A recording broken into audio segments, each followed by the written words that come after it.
ನಾಯಕರ ವಿರುದ್ಧ ಬಿಜೆಪಿ ನಾಯಕರು ಪ್ರತಿಭಟನೆ. ಬೆಂಗಳೂರು ಗ್ರಾಮಾಂತರ ಜಿಲ್ಲಾ ಬಿಜೆಪಿ ನಾಯಕರಿಂದ ಪ್ರೊಟೆಸ್ಟ್. ಬೆಂಗಳೂರು ಗ್ರಾಮಾಂತರ ಜಿಲ್ಲಾಡಳಿತ ಭವನದ ಮುಂದೆ ಕಮಲ ಕಾರ್ಯಕರ್ತರ ಆಕ್ರೋಶ. ದೆಹಲಿಯಲ್ಲಿ ನಡೀತಾ ಇರುವ ಪ್ರತಿಭಟನೆ ಬಿಜೆಪಿ ಶಾಸಕರ ಮೇಲೆ ಆದ ಹಲ್ಲೆ ವಿರುದ್ಧ ಕಿಡಿ. ಕಾಂಗ್ರೆಸ್ ನಾಯಕ ರಾಹುಲ್ ಗಾಂಧಿ ರಾಜ್ಯ ಕಾಂಗ್ರೆಸ್ ಪಕ್ಷದ ವಿರುದ್ಧ ಘೋಷಣೆ. ಪ್ರಧಾನಿಗಳು ಯಾವುದೇ ಹಗರಣ ಇಲ್ಲದೆ ಬಿಜೆಪಿ ಸರ್ಕಾರವನ್ನ ಮುನ್ನಡೆಸಿಕೊಂಡು ಬಂದಿದ್ದಾರೆ. ಬಿಜೆಪಿ ಪಕ್ಷ ಬೆಂಬಲಿಸಿ ಮೂರನೇ ಬಾರಿ ಜನ ಅಧಿಕಾರ ಕೊಟ್ಟಿದ್ದಾರೆ. ಕಾಂಗ್ರೆಸ್ ರೈತರನ್ನ, ಕಾರ್ಮಿಕರನ್ನ ಎತ್ತಿಗಟ್ಟಿ ಹೋರಾಟ ಮಾಡಿಸಿ ವಿಫಲರಾಗಿದ್ದಾರೆ. ಜಾತಿಗಳ ನಡುವೆ ಹೋರಾಟ ಮಾಡಿಸಿ ವಿಫಲರಾದ್ರು. ಹಿಂದೂ ಮುಸ್ಲಿಂ ಕಾಳಗ ಹಚ್ಚಿ ಕಾಂಗ್ರೆಸ್ ವಿಫಲರಾಗಿದ್ದಾರೆ. ಕೊನೆಯದಾಗಿ ನೀಟ್ ಹಗರಣ ಮುಂದಿಟ್ಟು ವಿದ್ಯಾರ್ಥಿಗಳು ಹೋರಾಟ ಮಾಡಿಸ್ತಾ ಇದ್ದಾರೆ. ಕಾಂಗ್ರೆಸ್ ಸರ್ಕಾರದಲ್ಲಿ 16 ಬಾರಿ ಪ್ರಶ್ನೆ ಪತ್ರಿಕೆ ಲೀಕ್ ಆಗಿದೆ. ಮನಮೋಹನ್ ಸಿಂಗ್ ಕಾಲದಲ್ಲಿ ಯುಪಿಎಸ್ಸಿ ಪರೀಕ್ಷಾ ಹಗರಣ ಆಗಿತ್ತು. ಅದರ ಬಗ್ಗೆ ಯಾರೂ ಚಕ್ಕಾರ್ ಕೂಡ ಎತ್ತಿಲ್ಲ.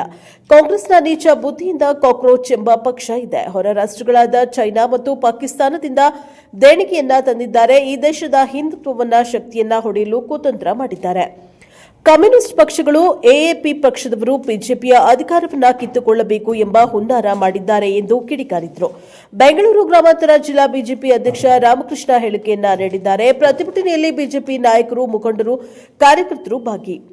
ಬೆಂಗಳೂರು ಗ್ರಾಮಾಂತರ ಜಿಲ್ಲಾಡಳಿತ ಭವನದ ಮುಂದೆ ಕಾಂಗ್ರೆಸ್ ವಿರುದ್ಧ ಬಿಜೆಪಿ ಕಾರ್ಯಕರ್ತರು ಪ್ರತಿಭಟನೆಯನ್ನ ನಡೆಸಿದ್ದಾರೆ. Bureau report, Praja power TV, Devanahalli. ದೇಶ ಒಂದು ನೆಮ್ಮದಿಯಾಗಿ ಜನ ಬದುಕುವಂತ ದೇಶ, ಒಂದು ಹಿಂದೂ ರಾಷ್ಟ್ರ, ಒಂದು ಸುಸಂಸ್ಕೃತವಾದಂತ ಈ ಭಾರತ ದೇಶದಲ್ಲಿ ಇವತ್ತಿನ ಜನ ನೆಮ್ಮದಿಯಾಗಿ ಬದುಕೊಂಡು ಬರ್ತಾ ಇದ್ದಾರೆ. ಇವತ್ತು ಅದಕ್ಕೆ ಸಹಕಾರವಾಗಿ ಈ ದೇಶದ ಪ್ರಧಾನಿ ಈ ದೇಶದ ಜನ ನೆಮ್ಮದಿಯಿಂದ ನಿದ್ದೆ ಮಾಡಬೇಕು. ಈ ಕಟ್ಟ ಕಡೆಯ ಒಬ್ಬ ಈ ಭಾರತದ ಪ್ರಜೆಗೆ ಎಲ್ಲಾ ಸವಲತ್ತನ್ನು ಸಿಗಬೇಕು, ಯಾರು ಹಸಿದು ಮಲಗಬಾರದು ಅನ್ನೋ ಒಂದು ಧ್ಯೇಯನ್ನು ಇಟ್ಕೊಂಡು ಈ ಒಂದು ದೇಶವನ್ನ ಆರ್ಥಿಕವಾಗಿ ಸಬಲಗೊಳಿಸಬೇಕು, ಸದೃಢಗೊಳಿಸಬೇಕು ಅನ್ನೋ ನಿಟ್ಟಿನಲ್ಲಿ ಹಲವಾರು ಕಾರ್ಯಕ್ರಮಗಳನ್ನ ದೇಶದಲ್ಲಿ ಇವತ್ತು ಮಾಡ್ತಾ ಬಂದಿದ್ದಾರೆ. ಅದರ ಪ್ರಯುಕ್ತವಾಗಿ ಇಡೀ ಪ್ರಪಂಚದಲ್ಲಿ ಭಾರತದ ದೇಶ ಇವತ್ತು ಮುಂಚೂಣಿಯಲ್ಲಿದೆ. ಆರ್ಥಿಕವಾಗಿ 4ನೇ ಸ್ಥಾನದಲ್ಲಿ ಇವತ್ತು ನಾವು ಈಗ ಎಲ್ಲೋ ಇದ್ದರೆ ಇವತ್ತು 4ನೇ ಸ್ಥಾನಕ್ಕೆ ಬರಬೇಕಾದ್ರೆ ನಮ್ಮ ದೇಶದ ಪ್ರಧಾನಿಯಾದಂತ ನರೇಂದ್ರ ಮೋದಿ ಅವರು ಅವರ ಬುದ್ಧಿವಂತಿಕೆ ಕಾರಣ ಅಂತ ಹೇಳ್ತೇವೆ.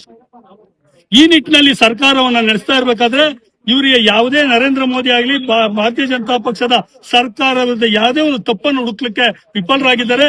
ಯಾವುದೇ ಒಂದು ಹಗರಣಗಳು ಸಿಕ್ಕಿಲ್ಲ. ಕಾಂಗ್ರೆಸ್ ಸರ್ಕಾರದಾಗ ನೂರಾರು ಹಗರಣಗಳನ್ನ ತಂದು ಇವತ್ತು ಜನ ಬೇಸತ್ತು ಭಾರತೀಯ ಜನತಾ ಪಕ್ಷಕ್ಕೆ 3ನೇ ಬಾರಿ ಅಧಿಕಾರವನ್ನು ಕೊಟ್ಟಿದೆ.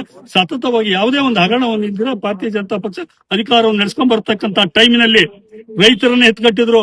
ರೈತರ ಹೆಸರಲ್ಲಿ ಹೋರಾಟವನ್ನು ಮಾಡಿದ್ರು, ಡೆಲ್ಲಿಯಲ್ಲಿ ವಿಫಲರಾದ್ರು. ಕಾರ್ಮಿಕರ ಹೋರಾಟವನ್ನು ಮಾಡಿದ್ರು, ವಿಫಲರಾದ್ರು. ಜಾತಿಗಳ ಮಧ್ಯೆ ಒಂದು ಹೋರಾಟವನ್ನ ತಂದಿಟ್ರು, ವಿಫಲರಾದ್ರು. ಹಿಂದೂ ಮುಸಲ್ಮಾನರ ಒಂದು ಕಾಳಗವನ್ನು ಹಚ್ಚಿದ್ರು, ಅದರಲ್ಲೂ ವಿಫಲರಾಗಿದ್ದಾರೆ. ಕೊನೆಯದಾಗಿ ವಿದ್ಯಾರ್ಥಿಗಳ ಒಂದು ನೀಟು ಕ್ವೆಶ್ಚನ್ ಪೇಪರ್ ಲೀಕ್ ಆಗಿದೆ, ಅದನ್ನೇ ಒಂದು ಸಣ್ಣ ಹಗರಣವನ್ನ ಇಟ್ಕೊಂಡು ಹಿಂದೆ ಕಾಂಗ್ರೆಸ್ ಸರ್ಕಾರ ಇದ್ದಾಗ 16 ಬಾರಿ ಕ್ವೆಶ್ಚನ್ ಪೇಪರ್ ಹಗರಣ ಯುಪಿಎಸ್ ಪರೀಕ್ಷೆದು ಹಗರಣವನ್ನ ಮನಮೋಹನ್ ಸಿಂಗ್ ಇದ್ದಾಗ ಆಗಿತ್ತು. ಅದ್ರ ಬಗ್ಗೆ ಯಾರು ಚಕಾರ ಎತ್ತಲಿಲ್ಲ. ಅಂತ ಒಂದು ಪರಿಸ್ಥಿತಿಯಲ್ಲಿ ಇವತ್ತು ಕಾಂಗ್ರೆಸ್ನ ಒಂದು ನೀಚ ಬುದ್ಧಿ, ಕಾಕ್ರೋಚ್ ಅಂತ ಹೇಳಿ ಇವತ್ತೊಂದು ಯಾರೋ ಪಕ್ಷವನ್ನು ಕಟ್ಕೊಂಡು ಹೊರ ರಾಷ್ಟ್ರಗಳಿಂದ ಹಣವನ್ನ ತಂದು ಇವತ್ತು ಚೈನಾ, ಪಾಕಿಸ್ತಾನದಿಂದ ಇವತ್ತು ಹಣವನ್ನ ತಗೊಂಡು, ದೇಣಿಗೆಯನ್ನು ತಗೊಂಡು ಈ ದೇಶದ ಹಿಂದುತ್ವವನ್ನು ನೋಡಲಿಕ್ಕೆ, ಈ ದೇಶದ ಒಂದು ಶಕ್ತಿಯನ್ನು ಹೊಡಿಲಿಕ್ಕೆ ಕುತಂತ್ರವನ್ನು ಮಾಡತಕ್ಕಂತ ರಾಹುಲ್ ಗಾಂಧಿ ಅಂತ ದೇಶದ್ರೋಹಿ ಇವತ್ತು 2 ರಾಷ್ಟ್ರಗಳಲ್ಲಿ ಅವನ ಒಂದು ಸದಸ್ಯತ್ವ ಇದೆ. ಅದನ್ನು ಮೊದಲು ರದ್ದುಗೊಳಿಸಬೇಕಾಗಿದೆ. ಅವನು ಯಾವ ದೇಶದ ಪ್ರಜೆ ಅಂತ ಅವನು ಹೇಳ್ಬೇಕಾಗ್ತದೆ. ಈ ದೇಶದ ಜನ ಮುಂದೆ ಇಂಥ ಒಂದು ಪರಿಸ್ಥಿತಿ ನಿರ್ಮಾಣ ಮಾಡ್ಕೊಂಡಿದ್ದಾರೆ.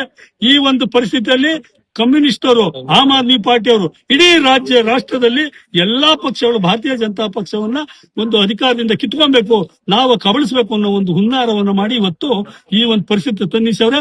ಅದರ ಪ್ರತಿಫಲವಾಗಿ ನಮ್ಮ ರಾಜ್ಯ ಸರ್ಕಾರ ಇವತ್ತು ಡೆಲ್ಲಿಗೆ ಹೋಗಿ ಹೋರಾಟವನ್ನು ಮಾಡ್ತಾವ್ರೆ. ಮಾನ್ಯ ಡಿ.ಕೆ. ಶಿವಕುಮಾರ್ ಅವರೇ, ಸಿದ್ದರಾಮಯ್ಯ ಅವರೇ, ತಾವು ಮುಖ್ಯಮಂತ್ರಿ ಆಗಿದ್ದಾಗ ಇದೇ ಡಿ.ಕೆ. ಶಿವಕುಮಾರ್ ತಮ್ಮನ್ನ ಕುತಂತ್ರ ಮಾಡಿ ಕಾಲೇಳಿಗೆ ಏನೇನು ಕುತಂತ್ರ ಮಾಡಿ ತಮಗೆ ಗೊತ್ತಿದೆ. ಒಂದ್ಸರಿ ಆಲೋಚನೆ ಮಾಡಿ.